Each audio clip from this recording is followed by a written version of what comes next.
I imagine. I mean, you're arguably in control of the single most unique facet of movie making, which is the visual, getting the image on the camera, and you're kind of in control of that, and yet you're not in control of it because you're responding to a director who has a vision, you're responding to a crew that actually has to make the shot happen, and it's got to be incredibly difficult. It is.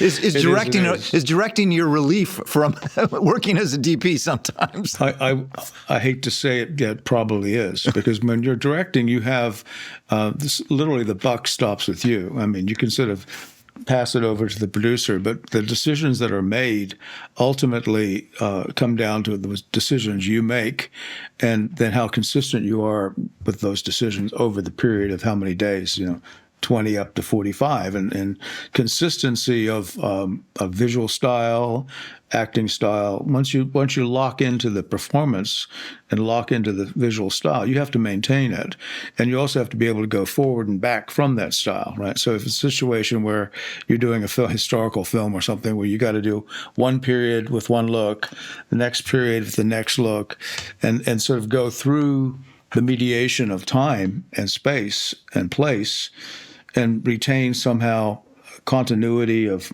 image, dramatically, thematically, it's a mouthful. I mean, it's a lot of stuff to try to retain.